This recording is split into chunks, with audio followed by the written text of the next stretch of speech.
মুসলমানদেরকে বিভিন্ন সময়ে ৪৭ পর্যন্ত মুসলমান নিধন চলেছে এখানে। আ তারা থাকার সময়টাতে অন্তত চেষ্টা করেছে যে একটা ব্যালেন্স নিয়ে আসার জন্য। আমরা তাদেরকে থাকতে দেইনি। এবং আপনি যদি ব্রিটিশ বিরোধী যে আন্দোলনগুলো দেখেন, সেই আন্দোলনগুলোর সবকটাতেই আমাদের মুসলমানদের যেই আ অবদান বলেন আর আ আমি আমার ভাষায় যদি বলি যে তাদের যেই আ আ মানে অতি উৎসাহী কার্যক্রম, সেগুলো তারা চালিয়েছে এবং চালিয়ে তারা আ বরং মুসলমানদের এই ভারত উপমহাদেশে বিপদই ডেকে এনেছেন। এরপর থেকে যা হচ্ছে সেটা আপনারা জানেন। তারপর ৭১ হয়েছে, সেটা নিয়ে আলাপ নাই করলাম। আ আমাদের সবশেষ ঘটনাগুলো যদি আপনারা দেখেন ১৫ বছরের যে দুঃশাসন, সেই দুঃশাসনের মধ্যে আমরা বারবারই গিয়েছি যে উম পশ্চিমা যে দেশগুলো আছে তারা যেন আমাদের পাশে থাকে, এবং তারা ছিল না বলে অনেকে তারা জানে, এটা এখন ওপেন সিক্রেট যে আ জুলাই এবং আগস্টের আন্দোলনে আমাদের দেশের অ্যা সাধারণ মানুষ তারাই মূলত যুদ্ধটা করেছে, তারাই জীবন দিয়েছে। কিন্তু আমাদের পাশে যুক্তরাষ্ট্র সহ পশ্চিমারা ছিলেন। এবং সেটা থাকার কারণেই কিন্তু আমরা আজকে স্বাধীনতা পেয়েছি। এখন যদি নাকি সেই ব্রিটিশ থেকে শুরু করে ২৪ পর্যন্ত পুরো আন্দোলনের বিষয়টা দেখেন, আমরা সবসময়ই পশ্চিমাদের বিরুদ্ধে কথা বলেছি। আমি ব্যক্তিগতভাবে অনেক জায়গায় পশ্চিমাদের বিরুদ্ধে আমার অবস্থান আছে। কিন্তু আপনি জাতিসংঘের কথা যদি বলেন, আমরা তো জাতিসংঘের বাইরে না। আমরা যেকোনো বিষয় নিয়ে সেই দৌড়ে আসি মার্কিন যুক্তরাষ্ট্রের নিউ ইয়র্কের ম্যানহাটনে আসি জাতিসংঘে বিচার দেওয়ার জন্য। তারা যদি নিজস্ব কোনো প্রতিষ্ঠান যদি সেখানে থাকে আমাদের ঘরের কাছে, যাদের কাছে আমরা এর অ্যা অ্যা বিচার দিতে পারবো, বিচার চাইতে পারবো, তাহলে সমস্যা কোথায়? আমি গত ২ দিন আগে একজন আলেমের সাথে আমার একটা কথা হচ্ছিল। তিনি আমাকে আমার বেশ শেষ দিকে তাকে আমি প্রচন্ড পছন্দ করি এবং সারা জীবনই তাকে রেসপেক্ট করব। শেষ দিকে কথা হচ্ছিল যে তারা পশ্চিমাদের ইকোনমি পড়তে চায় না। তো আমি বললাম, "কোন দেশের ইকোনমি পড়বেন তাইলে আপনি? ইকোনমি তাইলে কোত্থেকে আসবে?" পশ্চিমারা আমাদের ইবনে সিনার থিওরি নেয় নাই। পশ্চিমারা আমাদের আল নাসেরের নেয় নাই। আজকের যে আধুনিক টেলিস্কোপ, এটা আমার মুসলমান তৈরি করা। তো তারা তো সেটা নিয়েছে। তারা তো বলে, "না, আমাদের ওইটার দরকার নেই, আমরা নতুন করে করব।" আপনি ওইটার চাইতে অন্যরকম কিছু তৈরি করেন। আপনি যখন iPhone ইউজ করেন তখন তো বলেন না যে, "না, আমরা পশ্চিমাদের iPhone ইউজ করব না।" যখন Facebook টা দেখেন তখন তো বলেন না যে, "আমরা পশ্চিমাদের Facebook টা দেখব না।" সো আমি চাই চীন যেমন পুরো নিজের সবকিছু চীন Google ইউজ করে না, Facebook ইউজ করে না। সো আমরা আমাদের মধ্যে আপনি ব্যবহার করেন, আপনি তৈরি করেন, করে তারপরে বলেন যে, "ইয়েস, আমরা এখন স্বয়ংসম্পূর্ণ, আমাদের আর কারোর সাহায্য দরকার নাই।" প্রতিটা মাদ্রাসা চলছে ঘুষখোর, সুদখোর সবার টাকা দিয়ে। কোনদিন জিজ্ঞেস করেন নাকি যে, "ভাই, আমাদের এই টাকাটা যে আপনি দিচ্ছেন হালাল নাকি হারাম?" সেটা তো জিজ্ঞেস করেন না। পশ্চিমারা যখন সাহায্য দেয় সেটা তো নেন। এনজিওর সাহায্য দিলে তখন তো নেন। সবকিছুই চলছে। সব জায়গায় আমাদের সবকিছুই ঠিক আছে। শুধু একটা জায়গায় এসে আপনারা ধর্মীয় কিছু গোঁড়ামি প্রতিষ্ঠা করার চেষ্টা করেন। সেটা দিয়ে আমাদের দেশের সবসময় সমস্যাগুলো তৈরি হয়। তো আমাদের বাস্তবতার সাথে তাল মিলিয়ে চলতে হবে। আমি চাই এই দেশের যারা আলেম আছেন তারা তাদের নিজস্ব জ্ঞান দিয়েই আসলে আমরা যাতে পৃথিবীতে চলতে পারি, পৃথিবীর বিভিন্ন দেশের সাথে আমরা যাতে আমাদের কোনো প্রয়োজনে যাতে তাদের বিরুদ্ধে আমরা অবস্থান নিতে পারি, সেরকম সক্ষমতা আমাদের দেশের তৈরি হোক। আগামীকালকে আলেমদের একটা আ আ সমাবেশ আছে। তারা আমি আমার আমার নিজের তথ্য আমি বলছি, এই আলেমদের ভেতরে কিছু মানুষ তারা ডিজিএফআই এর টাকা-পয়সা নিয়ে তারপরে তারা এখানে এটা করছেন দেশের ভেতরে একটা বিশৃঙ্খলা তৈরি করার জন্যে। এবং ডিজিএফআই সহ সেনাবাহিনী তাদের মূল উদ্দেশ্য হচ্ছে এইটা করার কারণ হচ্ছে যে তারা চায় না যে জাতিসংঘ এখানে সরাসরি ইন্টারফেয়ার করুক। জাতিসংঘ যদি এটা করে তাহলে তাদের যেই এই ১৫ বছরে যে গুম খুনের সাথে জড়িত ছিল, এই সেনা অফিসাররা একটাও বাঁচতে পারবেন না। এবং তারা কোনরকম বিএনপিকে ক্ষমতায় নিয়ে এসে তারপরে বিভিন্ন রাজনৈতিক দলের সাথে মিলেমিশে একটা গোঁজামিল দিয়ে বিচার করে এটা দায়সারা কাজ করে চলে যাবেন। সো আমরা চাই এটার সুষ্ঠু বিচার হোক। আর যে বিষয়টা বললাম যে আপনারা যদি আমার এই বক্তব্য শোনার পরে কেউ মনে করেন যে আমি আমেরিকার দালাল কিংবা কোন দেশের দালাল, সেটা আপনার একান্ত ব্যাপার। আমি আমার সব কথা আমি আপনার মতো করে বলব না। আমার নিজস্ব কিছু কথাবার্তা আছে। আমি সেটা প্রতিষ্ঠা করার জন্যই এখানে কথা বলি।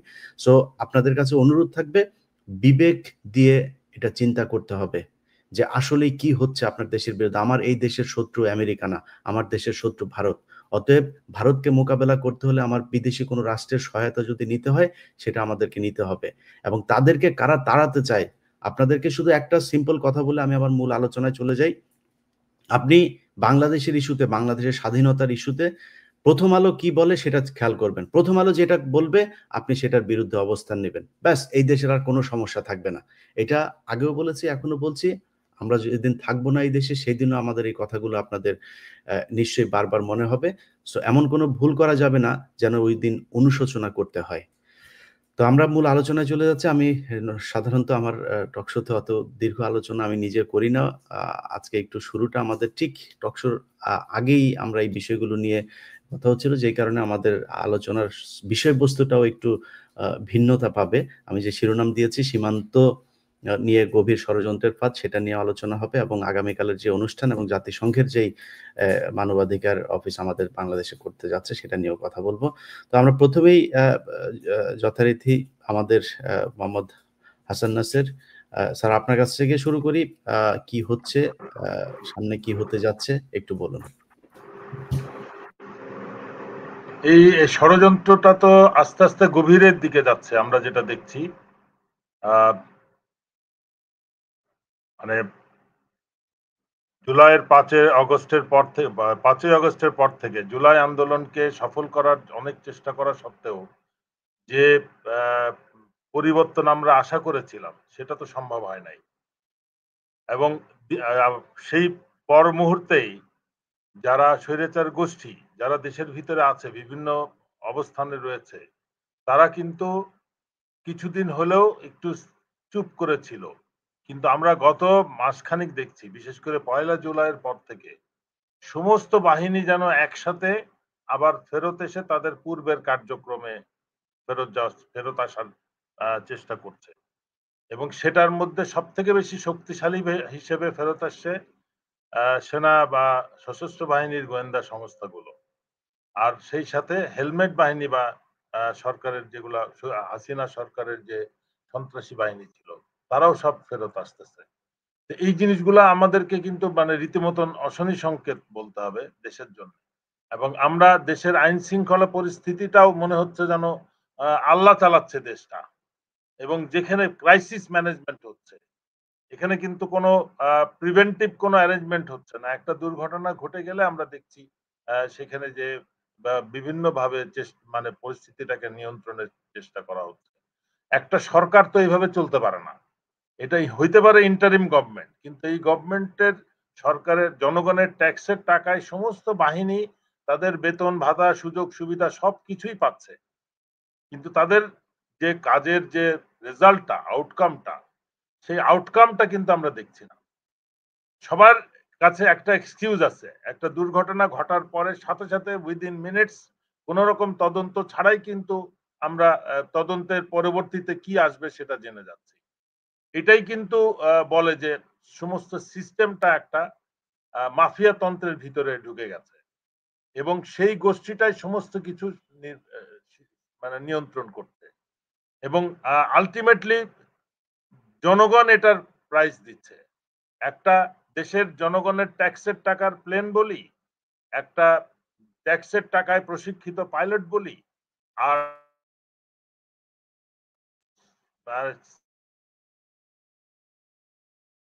কেবল শুরুটা করেছে, কেবল শিক্ষা জীবন শুরু করেছে।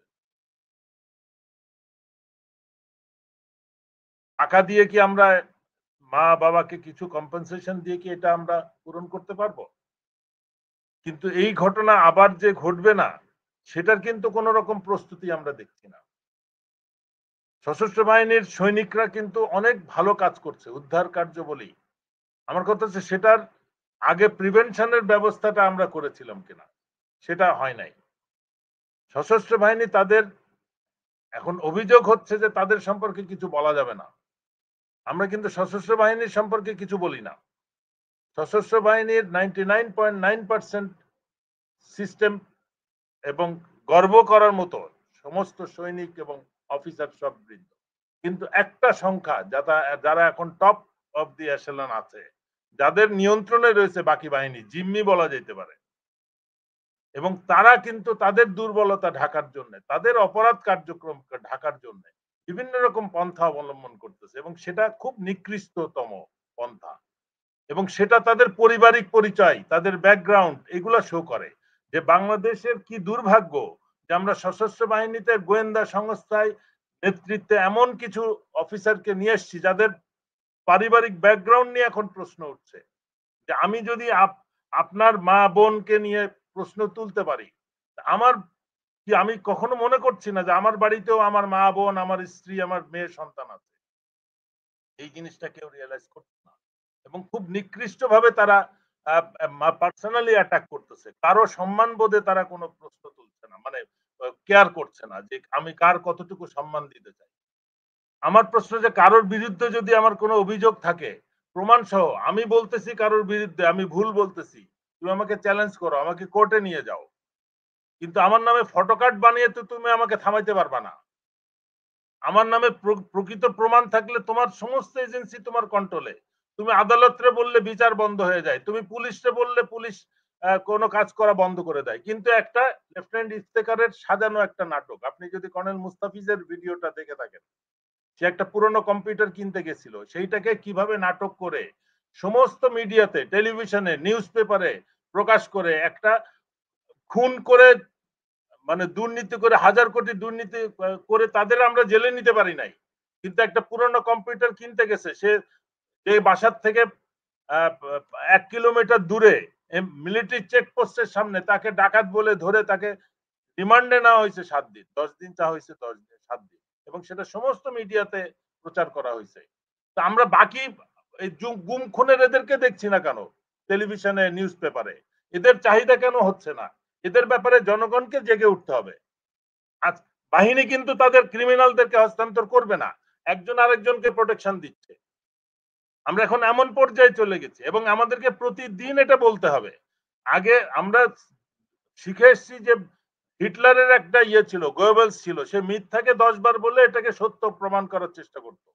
এখন আমাদের সত্যকে প্রতিষ্ঠা করার জন্য প্রতিদিন 10 বার করে, 100 বার করে বলতে হবে এবং সবাইকে বলতে হবে যে এই বিডিআর এর হত্যাকারীদের জেলে নাও, আটক করো, বিচার করো, গুম খুন যারা করছে এদেরকে ধরো, বিচার করো, অমক অমক অমক এদেরকে ধরো।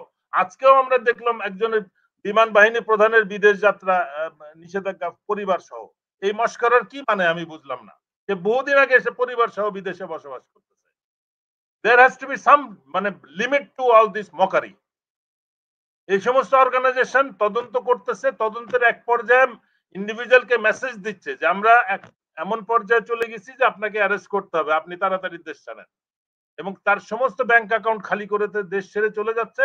তারপরে নিষেধাজ্ঞা, তার বিদেশ গমনের নিষেধাজ্ঞা, তার পাসপোর্ট বাতিল, এই সমস্ত নাটক চলতেছে। পুরা বাহিনী এবং সিস্টেম, দেশ সবকিছু একটা মাফিয়া তন্ত্রের এবং ইনক্লুডিং বিচার ব্যবস্থা মাফিয়া তন্ত্রের ভিতরে চলে গেছে। এইগুলোর থেকে বেরিয়ে না আসলে কিন্তু আমাদের এই এই দুর্ভোগটা শেষ হবে না।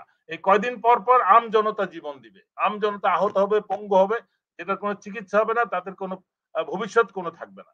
তো সুতরাং আমাদের এই আন্দোলন যেটা জুলাই মাসে শুরু হয়েছিল সেটাকে আবার কমপ্লিট করতে হবে এবং সুষ্ঠুভাবে, নিয়ন্ত্রিত ভাবে, এটাকে ইল ডিসিপ্লিন হইতে দেওয়া যাবে না।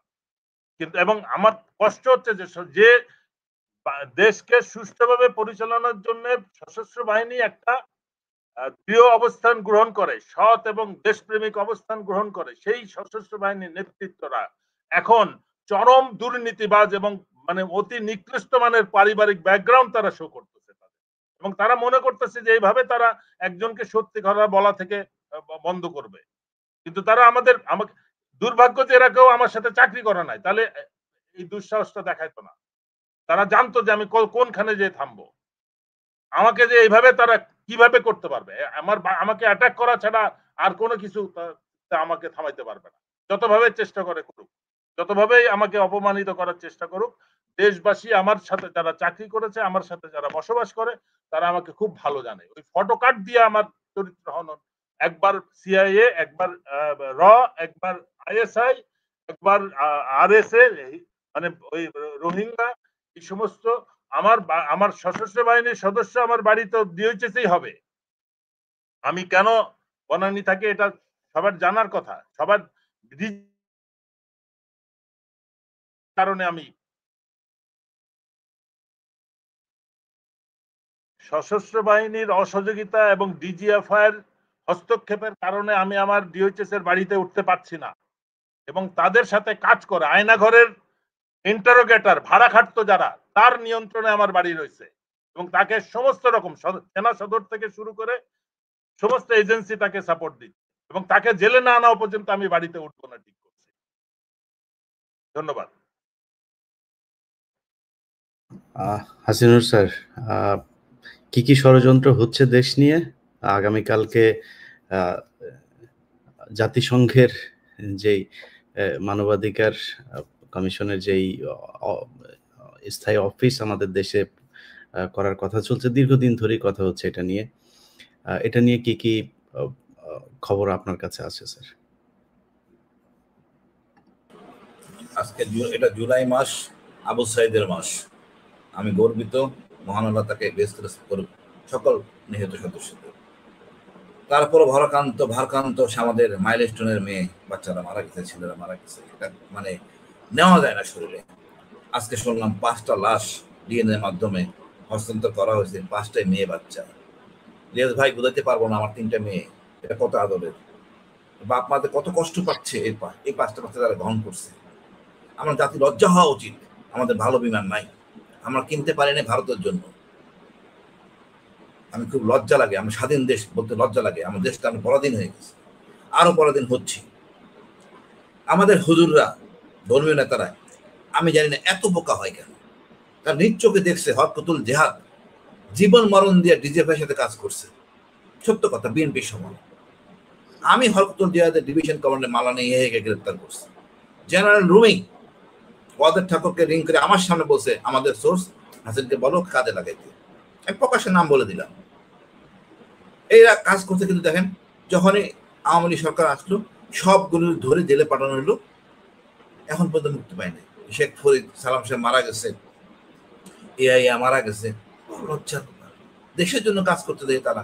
আজকে আমাদের জঙ্গি বলা হয়, আমাদের রাষ্ট্র জঙ্গি ছিল না তো। জঙ্গি কে বানাইছে? জঙ্গি আমাদেরকে আমেরিকা বানাইছে আফগান যুদ্ধে। তারাই আমার প্রথম সাবাসী দিছে রাশিয়ার সাথে যুদ্ধ করো, যখন তাদের সাথে লাগছে তখন তারা আমাদেরকে জঙ্গি বানাইছে। সেই জঙ্গি তকমা আমরা এখনো খেলতেছি। শেখ হাসিনা দেশটাকে 17 বছর জঙ্গি রাষ্ট্রে পরিচালনা করছে, বলছে জঙ্গি রাষ্ট্র, তাকেই দরকার। সো যেখানে সেখানে একটা পিউরিটিক্যাল মানে একটা সময় ব্যবধানে জঙ্গি নাটক করে। আমি আপত্তি জানাই এই জঙ্গি নাটকগুলি উন্মোচন করেন, একে খুঁজে দেখেন আসলে কি জঙ্গি ছিল। নিরীহ জনগণদের মারছেন, অন্যায়ভাবে জুলুম করছেন, হত্যা করছেন। হাসিনা আসল চেহারা দেখান। ডক্টর ইউনূসকে ওদের জঙ্গি, আসলে ডক্টর ইউনূসকে কি বলবো, জঙ্গি নাম শুনলে পরিবারে বিব্রত হয়ে যায়, আত্মীয় স্বজন দূরে সরে যায়, বাবা জঙ্গি, এই একটা পর্যায়ে গেছে। আসলে তো আমরা জঙ্গি না, হাসিনা আমাদের জঙ্গি বানাইছে। আর এই জঙ্গির জন্য আজকে এইগুলি হয়েছে। আমাদের মেজর দিয়া মেজর করছে শোক, সে কেমন জঙ্গি হয়? নামাজ পড়লে জঙ্গি হবে? আমি জানি না। গাড়ি রাখতে জঙ্গি হবে? টুপি পড়লে জঙ্গি হবে? এগুলি কে করছে? এগুলি ভারত করছে। ভারত আমাদের হাসিনাকে চালাচ্ছে, তুমি এইভাবে চলো। আর আমেরিকা ওই না বুঝে শুনে তাল দিচ্ছে। আমি অনুরোধ করি একটা কমিশন করেন। আমি অনুরোধ করি আমাদের আইন মন্ত্রণালয় আছে, নজরুল সাহেব আছেন প্রধান উপদেষ্টা, অনুগ্রহপূর্বক আপনার একটা কমিশন করেন। সেখানে ইউএস এর এবং ইউএন এর দরকার হলে ভারতের একজন প্রতিনিধি রাখেন একজন করে, তারপরে আপনারা এই কমিশন করেন। এবং গুম যে নাটক, জঙ্গি নাটকটা দেখেন আসলে কই জঙ্গি। এখন আমাদের মেয়েরা নিকাব পরে দেখতে খারাপ লাগে, তারা ওটা পছন্দ করে। আমাদের তো ধর্মীয় রিসার্চ ইনস্টিটিউট নাই, সেটা হওয়া উচিত। এক হুজুরকে পছন্দ করে না, মারামারি করে, এটা জঙ্গি না। পুরা বিশ্বে দেখেন এই যে মায়ানমারে বৌদ্ধ ধর্মের লোকরা আমাদের মুসলমানদের মানলো, কি নির্মম ভাবে হত্যা করলো, তাদেরকে তো কেউ জঙ্গি বলে না। ভারতে আরএসএস তারা আমাদের মুসলমান মারতেছে, মন্দির মসজিদগুলি ভেঙে দিচ্ছে, কেউ তো তাদেরকে জঙ্গি বলে না। ইহুদিরা আমাদের মুসলমানদের মারতেছে ফিলিস্তিনে, তাদেরকে তো আমরা জঙ্গি বলি না। তা আমাদের হুজুরদের একটা জঙ্গি কেন বলতেছেন? আমাদের জঙ্গি তো ভারত বানাইছে। এই জেএমবি আমাদের সৃষ্টি করতে ভারত, তাদের ছিল এক্সপ্লোসিভ, লেখা ছিল মেড ইন ইন্ডিয়া। আমাদের হলো সাংবাদিক কেউ এটা উঠায় নাই। আমি চিৎকার করছি র্যাবে থাকতে, উঠানো হয় নাই বিষয়টা। আমি চাই যে নাটকগুলি হয়েছে এটা আমি উন্মোচন করি রাষ্ট্রের সামনে আন্তর্জাতিকভাবে। আসলে আমরা জঙ্গি কিনা? জঙ্গি রাষ্ট্র হিসাবে আমি এই দেশে বাস করতে চাই না, আমার পরিবার থাকবে না। কেন জঙ্গি রাষ্ট্রে থাকবো? আমরা শান্তিপূর্ণ জাতি, আমরা শান্তি মানে আমরা শান্তিপ্রিয় জাতি। আমাদের 12 মাসে 13 পবন বলে হয়, অর্থাৎ 13টা উৎসব আমাদের। আমরা তো জঙ্গি না, আমরা ঘর কোন জাতি, পরিবার নিয়ে বাঁচতে চাই। যদি বিপ্লবের কথা বলেন, এই জুলাই আগস্ট আমাদের দেশে বিপ্লব, তবে আমরা ধর্মীয় উন্মাদনা পছন্দ করি না। ইউএন থাকলে আমি মনে করি আমাদের জন্য অনেক উপকার হবে। আমরা যে কোনো জিনিস হাজির করতে পারবো। আমরা ভুলে যাব না হাসিনা চলে গেছে তো কি হয়েছে, তাতে হয়েছে নাকি, নেক্সট গভর্নমেন্ট আসবে সে একই কাজ করবে, 5 বছর পরে দেবে আরো 5 বছর থাকতে, সে যে আরো ফ্যাসিস্ট হবে না আমরা বলতে পারি না। তা আমাদের একটা আশ্রয়স্থল দরকার আছে। আর আমাদের মানবাধিকার কমিশন ছিল, মিজানুর রহমান সাহেব, উনি একটা কাগজ লিখে দিতেন, কোনো কাজ হইতো না। এরপরে যে কমিশনার আসলেন উনি কোনো কাগজও দিতেন না, কমপ্লেন নিয়ে SMS পাঠাইতেন, নেলা দিয়ে আমাদের কমিশন হয় নাই। আমি চাই এই কমিশন থাকতে হবে, এই কারণে নাহলে আমাদের হুজুরাই মারা যাবে। এই ধর্মীয় নেতারা যারা লাফাচ্ছে এরাই ক্ষতিগ্রস্ত হবে। এদের না আছে বুদ্ধি, না আছে জ্ঞান, বেশি বুঝে। অনেকে বলতেছেন সমকামী, সমকামীটা তো প্রশ্নই আসে না ভাই। আপনি যদি বেশ্যার কথা বলা হয়েছে অধিকার চাই, কোন একটা বেশ্যাকে জিজ্ঞেস করেন, আমি লজ্জা লাগতেছে মেয়ে জাত, আমার দুঃখিত লজ্জিত, তাকে যদি বলা হয় আপনি বায়োডাটা দেন, হেলথ কার্ড লাগবে, কিন্তু কখনোই নাম লিখবে না। তার তো পরিবার আছে, তার মা আছে, বাবা আছে, তার ভাই বোন বিয়ে হইতে হবে। এই যে মূল্যবোধের জায়গা, একটা গর্বের জায়গা, এটাই আমাদের নিরাপত্তা। কিন্তু দুষ্ট চরিত্রের লোক হইতে পারে, সেটা ভিন্ন ইস্যু। বাট আমজনতা আমরা এটা চাই না।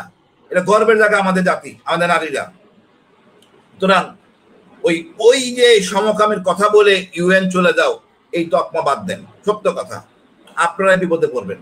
আমি তো বললাম হঠাৎ কি করছে নিরীহ জনতা, এর কষ্ট পেয়ে মারা যাচ্ছে, এগুলি আর পোস্টে দেওয়া যাবে না।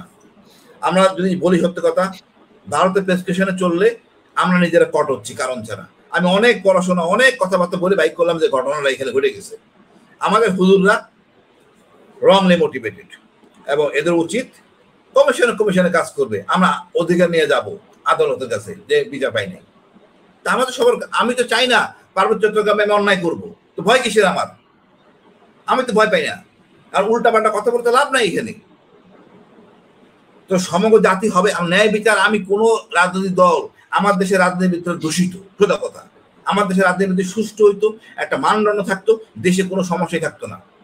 এই রাজনীতিটা কবে সুস্থ হবে আমি জানি না, হলে এই সমস্যাগুলো থাকবে না।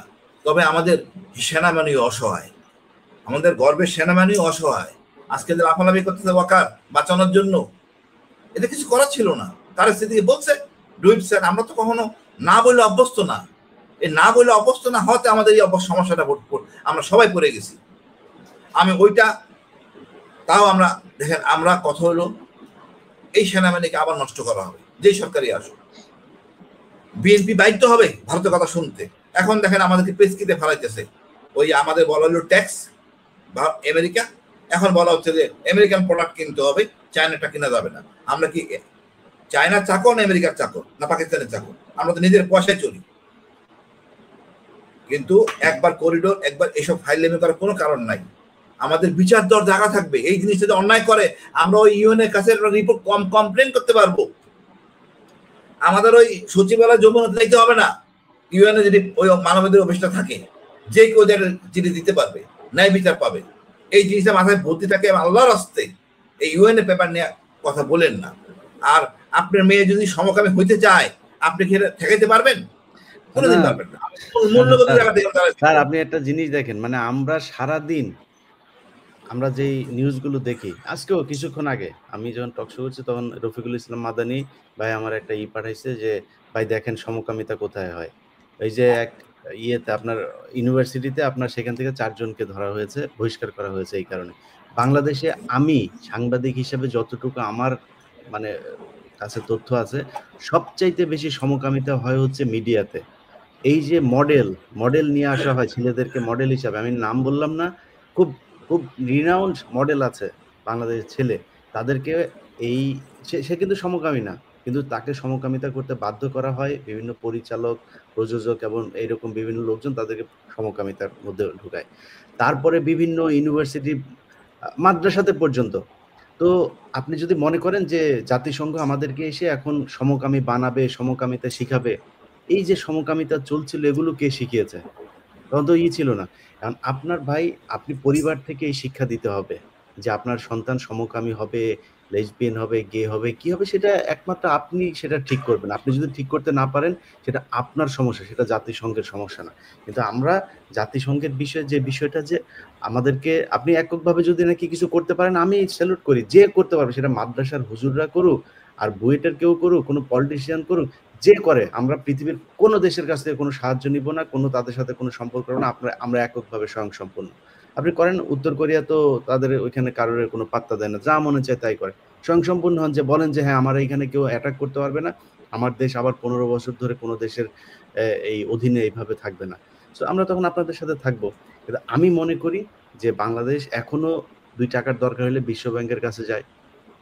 আমরা আফগানিস্তানেও দেখেছি যে যারা প্রচন্ড আমেরিকা বিরোধী, না পারে প্লেনের বিমানের চাকায় ধরে তারপরে দৌড় দেয়। সেই প্লেনের চিত্র তো আমাদের এখনো মনে আছে। তো সারাদিন আমেরিকার বিরুদ্ধে কথা বলে আমেরিকার ভিসার জন্য যদি বলে আজকে যে বাংলাদেশের সবাইকে ভিসা দেওয়া হবে, একজনও বাদ থাকবে না, সব চলে যাবে এমবাসিতে। ইলিয়াস ভাই, যদি আমেরিকার অ্যাম্বাসেডার একটা রেসকোর্স ময়দানে যায় আর দেখেন বিএনপি দ্বারা জামাত দ্বারায় যে আমেরিকার অ্যাম্বাসেডার কাছে যে আসবে তার বেশি ভিসা দেওয়া হবে, ওই লোক থাকবে না তো একটা। এমন দুর্ভাগ্য ইলিয়াস ভাই, আমাদের মিলিটারি অফিসার গর্বের সহিত আমার বলতেছে, স্যার আমার বাচ্চাটা এবার আমেরিকা হবে। মানে বাচ্চাটা কনসিভ করার পর বেড়াইতে গেছে, ওইখানে মানে বাচ্চা হয়েছে, এখন সে গর্ব করে বলে আমার বাচ্চা আমেরিকা আছে। অনেকে আমরা সবাই জানি কতটা নিচে আমরা, এরা আমার দেশপ্রেমিক। এদের আমি এই জন্য বলি, যাদের বাচ্চা কাচ্চা বিদেশে পড়াশোনা করে, হায়ার স্টাডিজ বাদে বা বিদেশে থাকে, এদেরকে সেনাবাহিনী জেনারেল বানানো যাবে না। সেনাবাহিনী জেনারেল এই দেশের শিক্ষা ব্যবস্থা গ্রহণ করবে, এটা বাচ্চা কাচ্চা এই দেশে পড়াশোনা করবে, এই দেশের জনগণের সাথে থাকবে, এটাই সে উন্নতি করবে। সবকিছু বিদেশে মানে পশ্চিমে চলে, সব পশ্চিমে চলে, খালি ওনাদেরকে এখন বানায় ফেলবে এই জন্য। সো এই আমেরিকান প্রথম আলোর এই ন্যারেটিভ থেকে আমাদের বের হয়ে আসতে হবে। যাই হোক, আমাদের সীমান্ত নিয়ে বিশেষ করে আমাদের আজকের আলোচনার যে মূল অংশটা ছিল সেটা নিয়ে কথা বলবেন মেজর রেজাউল হান্নান শাহীন। স্যার, আপনার কাছে প্রশ্ন যে আমাদের এই দেশটা একদম 3 দিক থেকে ভারত ঘিরে রেখেছে, আমাদের সীমান্ত একটা বিশাল বড় ব্যাপার। আমরা 2 দিন আগে বিমান বিধ্বস্তের ঘটনা দেখেছি, এবং আমাদের বিমান বাহিনীর যে দুর্বলতা সেটা এখন আমাদের পার্শ্ববর্তী সব দেশই জানে, সবচেয়ে বেশি ভারতই জানে। সো আমাদের সক্ষমতা কতটুকু এটা আমরা জানি। মূল শক্তি আমাদের যেটা, সেটা হচ্ছে আমাদের বিডিআর। সেই বিডিআর এর বর্তমান অবস্থা কি, এবং আমাদের সীমান্ত কি কোনো ধরনের নিরাপত্তা ঝুঁকিতে আছে কিনা? ইলিয়াস ভাই, আপনাকে ধন্যবাদ, এবং এই অনুষ্ঠান যারা দেখছেন এবং শুনছেন এবং দেখবেন, আসসালামু আলাইকুম। শুরুতেই আমি অন্য প্রসঙ্গে জাস্ট একটা লাইন বলতে চাই। এই যে মাইলস্টোনে যে প্লেন ক্র্যাশটা হলো, এখানে আমরা সবাই দেখেছি যে আমাদের সেনাবাহিনীর সৈনিকরা, জুনিয়র অফিসাররা, ডিসিওরা কিভাবে কাজ করেছে। সৈনিকরা তাদের গায়ের ইউনিফর্ম খুলে দিয়ে অন্যদের লাশ ঢেকে দিয়েছে, সম্মান রক্ষা করেছে। আমি একটা সৈনিককেও দেখি নাই যে সে এই উদ্ধার কাজে জড়িত নাই। অনেকে তো সেলফি তুলছিলেন, অনেকে ছবি তুলছিলেন, অনেকে দেখছিলেন, বাট আমার প্রত্যেকটা সৈনিক, প্রত্যেকটা জুনিয়র অফিসার। তো এটাই হলো আমার দেশের সেনাবাহিনীর, এটাই হলো প্রকৃত চিত্র, আমার সৈনিকের প্রকৃত চিত্র। এদেরকে নিয়ে আমরা গর্ববোধ করি, এদের জন্য আপনারা দোয়া করবেন। এবং সেনাবাহিনীর কমান্ডে যারা আছেন তাদের কাছে আমার অনুরোধ, এই আপনাদের অল্প কিছু মানুষের দুর্নীতি এবং অপরাধের কারণে এই বিশাল সেনাবাহিনীর এই হাজারো সৈনিকের, আমাদের পুরা সেনাবাহিনীটাই প্রায় 1 বছর হয়ে গেল এরা ক্যান্টনমেন্টের বাইরে আছে। এরা এদের এই আত্মত্যাগগুলা, এদের কষ্টগুলা যেন ম্লান না হয়ে যায়। দ্বিতীয়ত আর একটা ছোট পয়েন্ট বলবো, তাসনুবা মাহা, উনি ওনার হাজবেন্ড ক্যাপ্টেন তানভীর বিডিআর হত্যাকাণ্ডে শহীদ হয়েছিলেন। ভাবির অপরাধ, ভাবি এখনো তার স্বামীর লাশটা পান নাই। তার অন্য মানুষের লাশ দিয়ে ভাবিকে বুঝাই দেওয়ার জন্য অনেক চেষ্টা করা হয়েছে, বাট ভাবি রাজি হন নাই। কারণ ভাবি এখনো তার স্বামীর লাশ খুঁজে বেড়াচ্ছেন। ভাবি তার স্বামীর হত্যাকারীদের বিচার চাচ্ছেন, তাকে কোনোভাবে কোনো কিছু দিয়ে কম্প্রোমাইজ ভাবি করবেন না, ভাবি বিচার চাচ্ছেনই। ভাবিকে কোনোভাবেই বসে আনা যাচ্ছে না, যে কারণ ভাবি এগুলো কোনো কিছু নিয়ে কম্প্রোমাইজ করবেন না, ভাবি এই কারণেই একটা বড় অংশ দেখছি, এবং আমি সন্দেহ করছি এটা গোয়েন্দা সংস্থা, যে ভাবির চরিত্র হানির পেছনে লেগে গেছে, বিভিন্ন ভাবে ভাবির চরিত্র নিয়েও কথা বলা শুরু করেছে। তো আমি আমার গোয়েন্দা সংস্থার সকলকে বলছি, উনি আমাদের একজন শহীদ ভাবি, সম্মানিত ভাবি, ভাবির সম্মান রক্ষা করা আমাদের দায়িত্ব। আর যদি মনে করেন যে আপনারা গোয়েন্দা সংস্থারা এটা করছেন না, তবে কারা করছে সেটা বের করেন, তাদেরকে সামনে নিয়ে আসেন। মেজর জিয়া যে বরখাস্ত এখন দেশে পালিয়ে আছে মৃত্যুদণ্ড মাথায় নিয়ে, এটা একটা জঙ্গি নাটক। এটা তো আমরা সবাই জানি যে বিগত রেজিমে কিভাবে জঙ্গি নাটক হয়েছে। এবং শুধু এই জিয়া না, এই জঙ্গি নাটক সাজিয়ে প্রায় 64 জন, 64, 60 থেকে 70, আমার জানা মতো একটা দ্য ফিগার ইজ 64 অফিসারকে বিভিন্নভাবে ভিক্টিমাইজ করা হয়েছে। তো আমি আমার অথরিটিকে, আমি আইন মন্ত্রণালয়, স্বরাষ্ট্র মন্ত্রণালয় এবং প্রতিরক্ষা মন্ত্রণালয়, আমার সশস্ত্র বাহিনী সকলকে অনুরোধ করব এই পুরনো এই জঙ্গি নাটকের এই কেসগুলো নতুন করে রিওপেন করেন।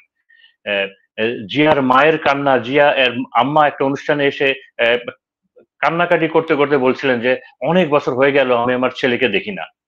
তো জিয়া একটা কোর্সের ফার্স্ট ম্যান ছিল। তো আমি সকলকে অনুরোধ করছি যে এই জিয়ার কেসটার জন্য আবার নতুন করে রিওপেন হয়, এই জঙ্গি নাটকের বিষয়গুলোর জন্য আবার নতুন করে রিওপেন হয়।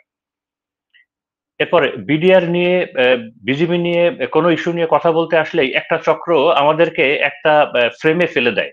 তারা বলার চেষ্টা করে যে এই বিডিআর হত্যাকাণ্ডের সাথে যারা জড়িত ছিল সেই সব সৈনিকের পক্ষে নাকি আমরা কথা বলছি। এই বিষয়ে আমি একেবারে পরিষ্কার করে বলতে চাই যে এই বিডিআর হত্যাকাণ্ড এবং ষড়যন্ত্রে টোটাল 6টা ক্যাটাগরির মানুষ জড়িত ছিল: ষড়যন্ত্রকারী, পরিকল্পনাকারী, অর্থদাতা, হত্যাকারী। এবং এই হত্যাকারীদের দুইটা অংশ আমরা জানি। একটা অংশ সাদা অ্যাম্বুলেন্সে করে ওদেরকে পার করে দেওয়া হয়, গোয়েন্দা সংস্থাগুলো এবং 46 ব্রিগেড মিলে তাদেরকে পার করে দেয় এবং তাদের জন্য এয়ারপোর্টে প্লেন অপেক্ষা করছিল। এটা আমার কথা না, বিভিন্ন জন যারা সাক্ষী দিয়েছিলেন মিডিয়াতে আছে। আর হত্যাকারীদের এবং নির্যাতনকারীদের আর একটা অংশ যারা তৎকালীন বিডিআর এর সৈনিক। এরপরে হলো তার সহায়তাকারী, এবং এরপরে যারা এই পুরা বিডিআর এর হত্যাকাণ্ডকে কাভার আপ করেছে, সাক্ষী সবুত প্রমাণ সব নষ্ট করেছে এবং এই ঘটনাগুলোকে অন্য দিকে নিয়ে গেছে। এই 6 ক্যাটাগরির সকলের আমি দৃষ্টান্তমূলক শাস্তি চাই। এই 6 ক্যাটাগরির সকলের আমি দৃষ্টান্তমূলক শাস্তি চাই। কিন্তু আমরা দেখতে পাচ্ছি কি যে এই শুধুমাত্র একটা ক্যাটাগরি বাদে বাকি সবাই এক হয়েছে এবং তারা একটা ন্যারেটিভ দাঁড় করাচ্ছে যে সম্পূর্ণ ঘটনার জন্য শুধুমাত্র বিডিআর সৈনিকরা দায়ী। তাহলে বাকি 5 ক্যাটাগরি গেল কোথায়? এবং তারা আরেকটা বিষয়ে বলার চেষ্টা করছে যে এই শেখ হাসিনার আমলে যে ইনকোয়ারিটা হয়েছে এবং যে বিচারটা হয়েছে ওটাই নাকি ফাইনাল। তো এই বিষয়ের আমরা তীব্র প্রতিবাদ জানাচ্ছি এবং আমার ভাইয়ের রক্তের ভাইয়ের রক্তের 57 জন শহীদ, তাদের বিচার চাই আমি। এবার আমি বিডিআর নিয়ে কথা বলি। আগে তো ছিল ইপিআর, পরে তো বিডিআর হলো, এখন বিজিবি। এই অনুষ্ঠান যারা শুনছেন তাদের শুধু জানার জন্য বলি, দেখেন বিজিবি হলো বাংলাদেশের 230 বছরের সব থেকে পুরনো অর্গানাইজেশন। বাংলাদেশের প্রতিষ্ঠান হিসেবে এত পুরনো প্রতিষ্ঠান আর নেই। এর ইতিহাস এত রিচ বিডিআর এর। মহান মুক্তিযুদ্ধে বিডিআর এর অবদান হলো অপরিসীম। আপনারা অনেকেই হয়তো জানেন না যে এই বিডিআর থেকে, তৎকালীন ইপিআর থেকে 817 জন শহীদ হয়েছিলেন এই মহান মুক্তিযুদ্ধে। বিডিআর থেকে 2 জন বীর শ্রেষ্ঠ আছে, 119 জন পদক গ্যালান্টারি অ্যাওয়ার্ড পাওয়া সৈনিক আছে এই বিডিআর এ। আপনারা কি এখন তো প্রায় দেখা যায় গত 15 বছরে যে সীমান্তে প্রতিনিয়ত প্রায় হত্যা হয়, পুশিন হয়, ফেলানির লাশ ঝুলতে থাকে।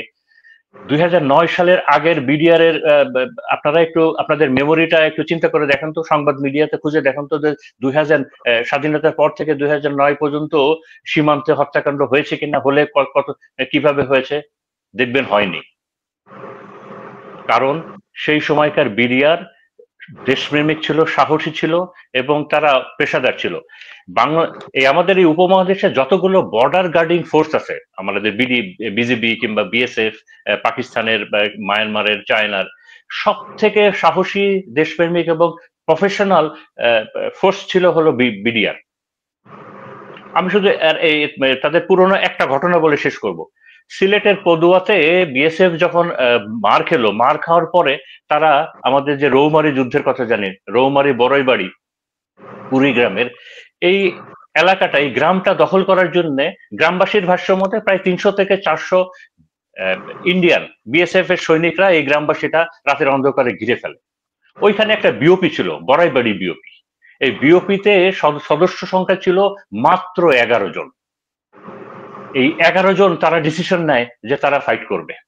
জাস্ট ইমাজিন, এই 11 জন তারা ডিসিশন নেয় যে তারা ফাইট করবে। তাদের মেশিন গান ছিল এবং তারা শুরু করে দিল, গুলিবর্ষণ শুরু করে দিল, প্রতিরোধ শুরু করলো এবং এলাকাবাসীর ভাষ্য মতে 98 থেকে কেউ বলে 200, বাট আমি শুনেছি 98 জন বিএসএফ এর মৃত্যু হয় ওই ইসে। এই বিডিআর এর ওই 11 জনের বীরত্ব দেখে গ্রামবাসীরাও তাদের সাথে যোগ দেয় এবং আমাদের ভারতের বিএসএফ এবং ভারতের যে বাহিনীটা ছিল তারা শোচনীয়ভাবে পরাজয় বরণ করে। আমাদের বিডিআর এর 11 জনের ভিতরে 3 জন শহীদ হন। অনেকে, আমার খুব কষ্ট লাগে যে অনেকেই, বিশেষ করে সেই সময় যারা পিলখানায় ছিলেন, হেডকোয়ার্টারে ছিলেন, তারা আবার এইটার ক্রেডিট নেওয়ার চেষ্টা করে। তো আমি মনে মনে ভাবি যে ওই 2000 সালে যখন এই ঘটনাটা হয়, যে তখন তো মোবাইলেরও ব্যবহার ছিল না, তো সীমান্তে হলো যুদ্ধ, ওই পিলখানা হেডকোয়ার্টারের কমান্ডেশনে যারা ছিলেন তারা কিভাবে এটার ক্রেডিট নেওয়ার চেষ্টা করে। তো এখন আমি বর্তমানে ফেরত আসি।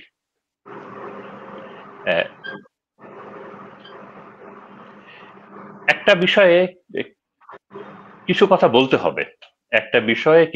বলতে হবে, যেটা হলো যে আমরা গত 15 বছরকে কিভাবে ডিফাইন করব। আমরা আমাদের কাছে দুইটা সিচুয়েশন আছে। হয় আমরা ডিফাইন করব যে আমাদের গত 15 বছর অত্যন্ত সুখে শান্তিতে ছিল, প্রত্যেকটা অর্গানাইজেশন একেবারে তাদের প্রফেশনালিজমের পিকে থেকে পারফরমেন্স দিয়ে গেছে, দেশে একেবারে সবকিছু শান্তি বিরাজ করছিল। অথবা গত 15 বছরে আমাদের দেশের অনেক ক্ষতি হয়েছে, প্রতিষ্ঠানগুলোর ক্ষতি হয়েছে, আমাদের সশস্ত্র বাহিনীর ক্ষতি হয়েছে, জুডিশিয়ারির ক্ষতি হয়েছে, দেশে প্রচুর গুম খুন, অন্যায়, অবিচার, অনাচার হয়েছে। সিচুয়েশন তো দুইটা, এবং কোনটা সত্য আমরা তো জানি। তাই যদি হয় তবে আমাদেরকে তো এই জুলাই বিপ্লবের পরে একটা জায়গা থেকে তো শুরু করতে হবে, দেশটা তো পুনর্গঠন করতে হবে। আমরা যদি বিশ্বাস করি যে না, গত 15 বছর আমাদের অনেক ক্ষতি হয়েছে, তাহলে তো সামনের দিকে যেতে হবে। এখন অনেকে বলার চেষ্টা করে যে দেখো, আমলাতন্ত্রে আমাদের যারা ব্যুরোক্রেসি, তাদের তো বিশাল প্রবলেম, দুর্নীতি আছে বিভিন্ন সমাজের অন্য সেক্টরে, তোমরা ওগুলো নিয়ে অত কথা বলো না কেন? তোমরা শুধু এই সশস্ত্র বাহিনী কিংবা এগুলো নিয়ে এত বেশি কথা বলো কেন? তাদের কাছে আমার ব্যক্তিগত নিবেদন হলো, দেখেন, আর কোনো বাহিনী কিন্তু বুকে হাত দিয়ে বলতে পারবে না, এটা ব্যুরোক্রেসিও বলতে পারবে না, ডাক্তাররাও বলতে পারবে না, ইঞ্জিনিয়াররাও বলতে পারবে না, কেউই বলতে পারবে না যে 20 বছর আগে আমরা খুব সাহসী দেশপ্রেমিক ছিলাম। এটা আমার সেনাবাহিনী বলতে পারবে, এটা বিজিবি বলতে পারবে যে 20 বছর আগে, তার আগে আমাদের গর্বের ইতিহাস ছিল। এবং আমি এটাও বিশ্বাস করি যে আমাদের সীমান্তে মেইনলি ভারতের সাথে, এবং সীমান্তের দৈর্ঘ্য হলো 4100 কিলোমিটার, এবং আমাদের দেশকে যদি আমরা রক্ষা করতে চাই, আমাদের সার্বভৌমত্ব যদি আমরা রক্ষা করতে চাই, আমরা আমাদের সেনাবাহিনীকে, সশস্ত্র বাহিনীকে এবং বিজিবিকে আমাদেরকে সেই পূর্বের ফর্মে নিয়ে যেতে হবে। আর যদি আমরা পারি তবেই আমরা দেশকে বাঁচাতে পারবো। এখন যদি আমি বলি যে আচ্ছা, বর্তমানে কি অবস্থা? বর্তমানের অবস্থা তো সীমান্ত হত্যা তো হচ্ছে, আমরা অনেক বছর ধরে দেখছি, পুশিন হচ্ছে। তো এসব হচ্ছে কেন? এসব হচ্ছে, এটার কারণ একটাই হলো, আমরা গত 15 বছর ধরে নতজানু ছিলাম, আমাদের দেশ ভারতের কাছে নতজানু ছিল, আমাদের সশস্ত্র বাহিনী, আমাদের বিশেষ করে বর্ডার গার্ড, আমাদের আমরা জানি স্যার ভারতের কাছে কি অবস্থা ছিল স্যার, জানি। মানে এখন অবস্থাটা কি? মানে আমি বলছি যে আপনি কি কোনো ঝুঁকি দেখছেন কিনা, সেই ঝুঁকি যদি দেখে থাকেন, কেন সেই ঝুঁকিটা? আচ্ছা, আমি ঝুঁকি দেখছি হলো দুইটা। এ বিষয়ে আমি প্রথমে জুলাই আন্দোলনের অল্প একটু অংশ বলতে চাই। যে দেখেন, আমরা কিন্তু জানি, এটা একটা ওপেন সিক্রেট না, এটা সবাই জানে যে যতগুলো মেজর জেনারেল আছে এদের ভিতরে সব থেকে ইম্পর্টেন্ট দুইটা অ্যাপয়েন্টমেন্ট হলো ডিজি বিজিবি এবং ডিজি ডিজিএফআই। এবং এই দুইটা হওয়ার জন্য সব থেকে বড় কোন ক্রাইটেরিয়াটা লাগে হলো আনকোশ্চেনেবল লয়ালিটি। হাসিনার আমলে সব থেকে বেশি লাগতো হলো আনকোশ্চেনেবল লয়ালিটি। আর বিজিবির ক্ষেত্রে আরেকটা জিনিস লাগতো, আনকোশ্চেনেবল লয়ালিটি টু শেখ হাসিনা, এবং তাকে আবার ইন্ডিয়ান ফ্রেন্ডলি হতে হবে। তাকে আবার ইন্ডিয়ান ফ্রেন্ডলি হতে হবে। এই যে জুলাই বিপ্লবের আগে যে 2024-এর জানুয়ারিতে যে ইলেকশন হলো, এই ইলেকশনে শেখ হাসিনা জানতো যে ইলেকশনে বাধা দেওয়ার জন্য অনেক কি হবে, তো এভাবেই সে তার সমস্ত প্রশাসন সাজিয়েছিল। তো 2024-এর জানুয়ারির ইলেকশনে বিজিবির সম্পূর্ণ কমান্ড স্ট্রাকচারটা আপনারা দেখেন কারা ছিল। আপনি দেখবেন যে হায়ার কমান্ডের অলমোস্ট 100% ছিল যাদের এসএসএফ ব্যাকগ্রাউন্ড অথবা ডিজিএফআই ব্যাকগ্রাউন্ড। তো এবং তারাই জুলাই বিপ্লবের সময় কাজ করেছে। এবং তবে এটাও ঠিক যে জুলাই বিপ্লবের সময়ও বিজেপিতে কিছু অসাধারণ ভালো অফিসার ছিল। ওই সময় ঢাকা সেক্টর কমান্ডার একজন ছিলেন, একটা অসাধারণ ভালো অফিসার, যে কারণে তিনি অনেক ড্যামেজ কন্ট্রোল করতে পেরেছিলেন। 5 ব্যাটালিয়নের সিও ছিলেন, অসাধারণ একটা। রামুতে 30 ব্যাটালিয়নের সিও ছিলেন, অসাধারণ একটা। তবে এই যে কমান্ড এশালনের কথা বললাম, তো এবং বিজিবির যে সাধারণ অফিসার, জুনিয়র অফিসার এবং সৈনিকরা, তারা কিন্তু জুলাই বিপ্লবে কোনোভাবেই সৈনিক বিরুদ্ধে যেতে চায় নাই। মনের ইচ্ছার বিরুদ্ধে তাদেরকে মাঠে নামানো হয়েছে। একেবারে 100% আমি নিয়ে বলতে পারি। আমার 9 বছর বিজিবিতে চাকরি, আমি জুলাই বিপ্লবের পরে রিটায়ার করেছি। তো তাদের মনের বিরুদ্ধে তাদেরকে নেওয়া হয়েছে। ঢাকা থেকে যখন আদেশ দেওয়া হলো যে সমস্ত বর্ডার খালি করে দাও, সবাইকে ঢাকায় নিয়ে আসো, জুনিয়র অফিসাররা একটা ডিলে ব্যাটেল দিয়েছে এবং তারা আনতে পারে নাই। তো এখন কেন আমি এই প্রসঙ্গগুলো বললাম? জুলাই বিপ্লব তো হয়ে গেল। জুলাই বিপ্লবের পরে আমরা জানি, বিভিন্ন তথ্য থেকে আমরা জানি, প্রায় 2 লাখেরও বেশি বাংলাদেশ থেকে আওয়ামী লীগ এবং তার অনুসারীরা বাংলাদেশ থেকে ভারতে পালিয়ে গেছে। পালিয়ে তো গেছে সীমান্ত দিয়েই। তাদেরকে বিজিবি এগুলোকে আটকালো না কেন? এখন প্রশ্ন থেকে যায় যে সবাইকে কি আটকানো সম্ভব হতো? সম্ভব হতো না, কারণ বিজিবি তো আর 2 গজ পর হাত ধরে দাঁড়িয়ে নেই, তার সবাইকে আটকানো সম্ভব হতো না। তবে সীমান্তের প্রায় 95% এলাকা দিয়েই কাঁটাতারের বেড়া আছে এবং কাঁটাতারের মাঝে মাঝে গেট আছে। তো বিজিবি যদি চাইতো, তবে 100% না, অ্যাটলিস্ট 20 থেকে 30% লোককে তারা আটকাতে পারতো। তার মানে অ্যাটলিস্ট 50-60 হাজার মানুষকে তারা আটকাতে পারতো। কিন্তু আমরা তো মিডিয়াতে দেখেছি, বিজেপি তো কাউকে আটকায় নাই। হাতে গোনা 2-4 জনকে ধরেছে, তার বেশিরভাগই সিভিলিয়ান, তার বেসামরিক লোকজন ধরে বিজেপির হাতে দিয়েছে। তবে বিজেপি তাদেরকে আটকালো না কেন? কারণ তাদেরকে ওই আদেশগুলো দেওয়া হয় নাই। কমান্ড স্ট্রাকচার যারা ছিল তারা চেয়েছে যে তারা সীমানা পার হয়ে ওপাশে চলে যাক, এই কারণেই। তো এই কারণেই করা যায়নি। এ কারণে আমরা পত্রপত্রিকা থেকে এবং বাইরের বিভিন্ন জায়গা থেকে আমরা জানি যে দেশে একটা অস্থিতিশীল পরিবেশ সৃষ্টির চলছে। তৃতীয় পক্ষ সুযোগ নেওয়ার চেষ্টা করছে, দেশে বিভিন্ন জায়গায় বিভিন্ন ধরনের এনার্কি ঘটানোর চেষ্টা করছে, এবং ষড়যন্ত্রগুলো যে বর্ডারের ওই পাশ থেকে হচ্ছে, এবং আমরা ইন্ডিয়ার মিডিয়াগুলো দেখলেও টের পাই যে তারা বাংলাদেশকে একটা অস্থিতিশীল রাষ্ট্র এবং বিশেষ করে আমাদের এই ইন্টারিম গভর্নমেন্টকে যে কোনো ভাবে একটা ফেইল্ড গভর্নমেন্ট হিসাবে প্রমাণের জন্য সবকিছু করে যাচ্ছে, এবং সবকিছুই হচ্ছে সীমানার ওপার থেকে। তো তার মানে আমাদেরকে এই সীমানাটাকে যে কোনো ভাবেই হোক গার্ড দিতে হবে। আমাদেরকে এই সীমানাটাকে যে কোনো ভাবেই গার্ড দিতে হবে। আমরা যদি এই মুহূর্তে দেশের বিশৃঙ্খলা যাতে না হয় সেটা যদি প্রোটেক্ট করতে চাই, যে কোনো ষড়যন্ত্র যদি প্রোটেক্ট করতে চাই, এবং দেশের ভিতরে যদি আমরা শৃঙ্খলা রাখতে চাই, আমাদেরকে সীমানা গার্ড দিতেই হবে, সীমানাটা গার্ড দিতেই হবে। এবং সীমানাটা সুরক্ষাটা করবে কে? এখন এই $1 মিলিয়ন কোশ্চেন হলো, সীমানাটা এই সুরক্ষাটা করবে কে? দেখেন, বিজিবি নামই কিন্তু বর্ডার গার্ড, তাদের কাজই হলো সীমান্ত রক্ষা করা। তো বর্ডার গার্ড সীমানাটা রক্ষা করবে কার কাছ থেকে? বর্ডার গার্ড সীমানাটা রক্ষা করবে ভারতের কাছ থেকে, আমাদের বর্ডারই তো ভারতের কাছ থেকে। তো তার জন্য আমাদের সবার আগে কি কাজ করতে হবে? ভারতের কাছ থেকেই যদি আমাদের সীমানা আমরা রক্ষা করতে চাই, যে কাজটা বিজিবি করবে, সবার আগে কি কাজ করতে হবে? সবার আগে করতে হবে যে আমাদের এই বিজিবির ভেতরে ভারতপন্থী যে মানুষগুলো আছে, ভারত ফ্রেন্ডলি যে অফিসার গুলো আছে, আওয়ামী লীগ পন্থী যে অফিসার গুলো আছে, এই মানুষগুলাকে বিডিআর থেকে রিমুভ করতে হবে। আপনি যদি Bharat friendly command echelon, Awami League friendly command echelon, এদেরকে যদি বিজিবিতে রেখে দেন এবং আশা করেন যে তারা সীমা ভারতের সাথে বাংলাদেশের 2,4,100 কিলোমিটার সীমানাটা একেবারে সুন্দরভাবে পাহারা দিবে, দিস ইজ অ্যাবসার্ড।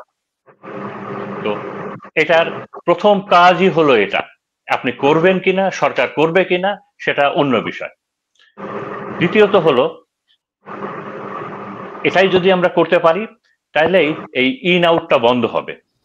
2 নাম্বার হলো যে মানে সরাসরি আসি আলোচনায়। ধরেন এখন যারা আছে বিডিআর এ, তারা কি ভারত ফ্রেন্ডলি আছে নাকি বাংলাদেশ ফ্রেন্ডলি অফিসাররা বিডিআর এর দায়িত্ব নিতে আছে? আমি যদি ওই সময়টাকে আবার ফেরত যাই, যে 2024-এর জানুয়ারির ইলেকশন, সেই সময়ে যতগুলা রিজিয়ন কমান্ডার বলি, যতগুলা রিজিয়ন কমান্ডার ছিলেন, আপনারা খোঁজ নিলে দেখবেন এরা অলমোস্ট সবাই এসএসএফ ব্যাকগ্রাউন্ড অথবা ডিজিএফআই ব্যাকগ্রাউন্ড। যতগুলা সেক্টর কমান্ডার ছিলেন এরা আইদার এসএসএফ অথবা পিজিআর অথবা এনএসআই অথবা ডিজিএফআই অথবা কেউ ছাত্রলীগ করতো, যুবলীগ করতো, আওয়ামী লীগের অমুক এমপির জামাই, অমুক মন্ত্রীর জামাই, এরকম ছিল। এবং তাদের একটা উল্লেখযোগ্য অংশ এখনো আছে। অনেক দেশপ্রেমিক অফিসারও আছে। আমি যেটা বললাম যে কয়েকজনের কথা তো নামই বললাম। তো আপনি যদি এই আমাদের এই গর্বের বিজিবিকে যদি সেই পূর্বের, কেমন স্যার এখন যে ডিজিবি আছে উনি কেমন, মানে বাংলাদেশপন্থী না ভারতপন্থী? আমি এই কথার আনসার শুধু আমি একটা লাইনেই দিব যে শেখ হাসিনার আমলে ডিজিবিজিবি এবং ডিজিএফআই হওয়ার সব থেকে বড় ক্রাইটেরিয়াই ছিল আপনি মানুষ কেমন হন, আপনার প্রফেশনালিজম কেমন, ক্যারিয়ার কেমন, এগুলোই ছিল না। এগুলোর মেন ক্রাইটেরিয়া ছিল আপনাকে আনকোশ্চেনেবল লয়ালিটি থাকতে হবে, যে লয়ালিটি দিয়ে আমরা যেমন শপথ নেওয়ার সময় শপথ নিয়েছি না স্যার, আমরা শপথ নিয়েছি যে সেনাবাহিনীতে জলে স্থলে অন্তরিক্ষে যেখানেই যাই বাংলাদেশ আমরা যাইবো। তো ওই আনকোশ্চেনেবল লয়ালিটির ভিতরে ছিল যে শেখ হাসিনা সরকারকে আজীবন রাখার জন্য গুম খুন হত্যা গণহত্যা জুলুম অত্যাচার যাহা প্রয়োজন হইবে তাহাই করিব। তো দ্যাট রিমেন্স, আপনি দ্যাট রিমেন্স। তো আর সেকেন্ড, আমি বিডিআর এর বিজিবির যারা কমান্ড এশালনে আছে, আমার 9 বছর বিডিআর এর চাকরি, তাদের কাছে আমার অত্যন্ত দুইটা আকুল আবেদন নিয়ে আমার এখনকার কথা শেষ করব। আবেদন করে লাভ নাই স্যার, আবেদন আমার সৈনিকের জন্য, আমার রিলেজ ভাই, আমার 9 বছর সৈনিকের চাকরি, আমাকে দিয়ে স্যার কখনো হাল চাষ করানো যাবে না। আমি তারপরে আপনার কাছে 1 মিনিট সময় চেয়ে নিচ্ছি। আবেদন আমার 9 বছর বিডিআর এর চাকরি, আমি এই সৈনিকের জন্য, যে যারা কমান্ডে আছেন তাদের শুধু বলছি যে দেখেন, আমার বিজিবির সৈনিকের সব থেকে 2টা জেনুইন প্রবলেম, তাদের ছুটি এবং তারা তাদের ফ্যামিলির সাথে থাকতে পারে না। এই 2টা বিষয়ের জন্য আপনারা দেখেন, মানে এই 2টা বিষয় আপনারা অ্যাড্রেস করেন, তাদের কাছ থেকে 90% আপনারা আউটপুট পাবেন। আর সেকেন্ড হলো যে তাদেরকে একটু ওন করবেন। আর বিজিবি কিন্তু আর্মি না, বিজিবিকে জন্য আমরা আর্মি না বানাই, বিজিবির যে ক্লাসিক্যাল যে রোল আছে ওই রোলেই যেন আমরা ওদেরকে এফিশিয়েন্ট করতে থাকি। তো বিজিবির কমান্ড এশালনের কাছে আমার এই সাবমিশনটা থাকবে। থ্যাংক ইউ ইলিয়াস ভাই। ইলিয়াস ভাই, আমি একটু জোর দেই আরেকটা পয়েন্ট। জি, আমি যদি নোয়াপাড়া বিডিআরকে নোয়াপাড়ায় রাখি, ওর ফ্যামিলি প্রবলেম থাকার কোনো সমস্যা থাকে না। ওর বউকে রক্ষা করার জন্য, ওর বাড়ি রক্ষা করার জন্য, ওর এলাকা নিয়ন্ত্রণ করার জন্য জীবন মরণ দিয়ে যুদ্ধ করবে। আপনি কোনো কষ্ট করতে হবে না, নিজের এলাকায় সৈনিক নিজের এলাকায় রাখেন। আপনি কেন নোয়াপাড়া সাতক্ষীরা সৈনিকরে সিলেটে নিয়ে রাখবেন ডিউটি করার জন্য? আমার এটা বুঝাই বলেন। আমরা তো ব্রিটিশ না যে একজন লোক আরেক জায়গায় ডিউটি করাবো। যেই জায়গায় সৈনিক সেই জায়গায় রাখেন, দেখবেন চমৎকার ডিউটি পাবেন। আপনার ওই ফ্যামিলি কোয়ার্টার বানাইতে হবে না, ওই এলাকা উন্নয়ন হবে।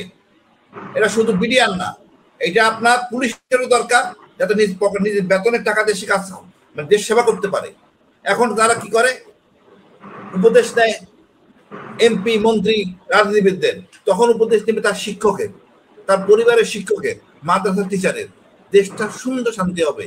আমরা তো চাই একটা ভালো সেনাবাহিনী, ভালো পুলিশ, ভালো বিডিআর। তাকে যার যার জায়গায় তাকে সেখানে রাখেন, তার কাজ করলে তো হইলো কাজটা, খালি খালি ঝামেলা কারো কেন। ধন্যবাদ ভাই, সরি মাঝখানে ঢোকার জন্য।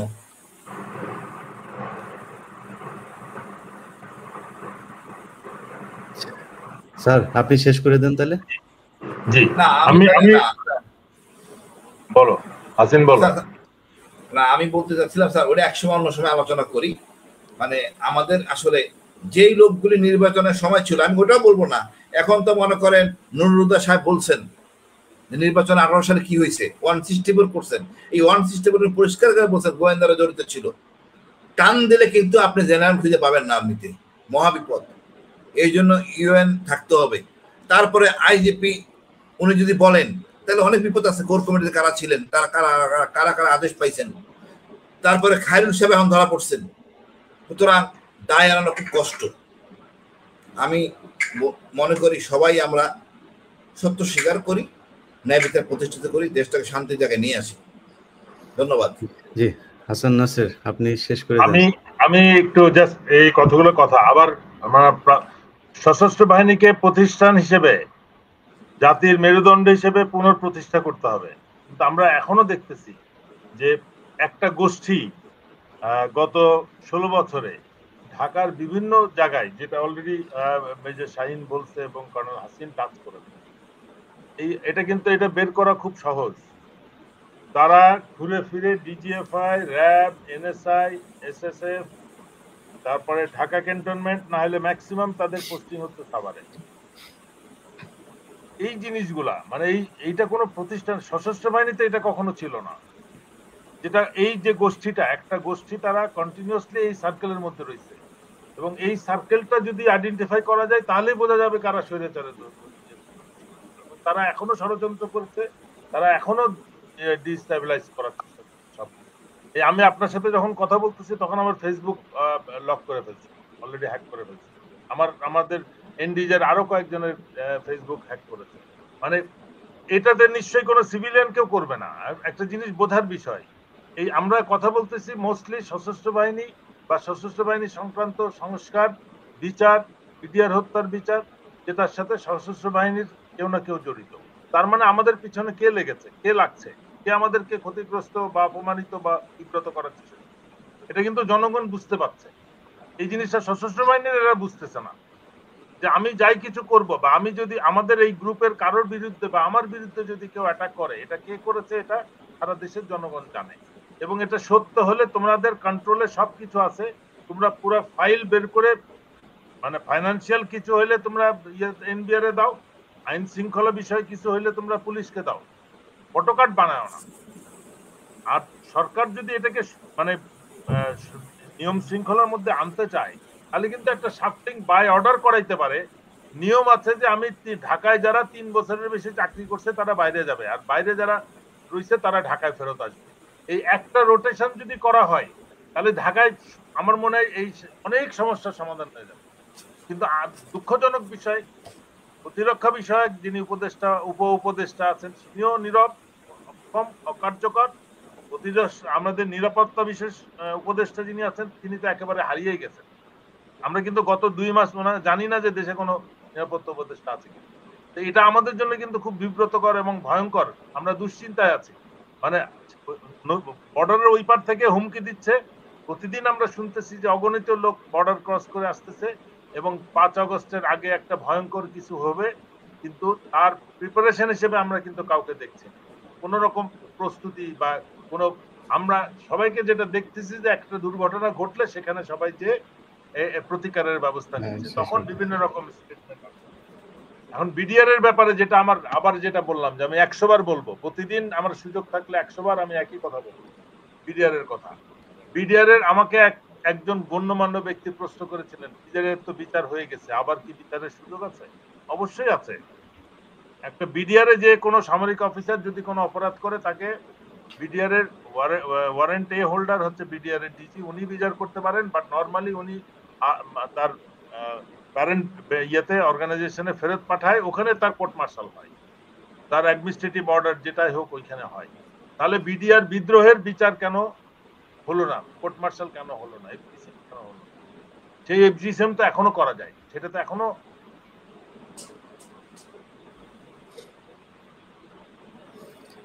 জি, স্যারের ফেসবুক হ্যাক করার পরে বোধহয় বাসার ওয়াইফাই কারেন্টের লাইনও হ্যাক করলো কিনা জানি না। যাই হোক, আমরা শেষ বক্তব্য শুনতে পারলাম না। প্রিয় দর্শক, আপনারা আমাদের আজকের বক্তব্য যারা শুনলেন, এখানে আপনারা কেউ ভুল বুঝাবুঝি বা বিভ্রান্ত হলে এটা আমার দেশের জন্য অনেক ক্ষতিগ্রস্ত হবে। আমাদেরকে এক থাকতে হবে। আপনাদের সবার জ্ঞাতার্থে বলে রাখি, এই বাংলাদেশের বিরুদ্ধে পৃথিবীর যেই দেশ হোক, সেটা আমেরিকা হোক আর ভারত হোক আর এই বাংলাদেশের মানুষের বিরুদ্ধে যদি কেউ দাঁড়ায়, আমি আপনাদেরকে কথা দিলাম, আমি ইলিয়াস হুসাইন সবার আগে বুক পেতে দেব। অতএব দেশপ্রেম শিখায় লাভ নাই, আপনাকে বাস্তববাদী হতে হবে।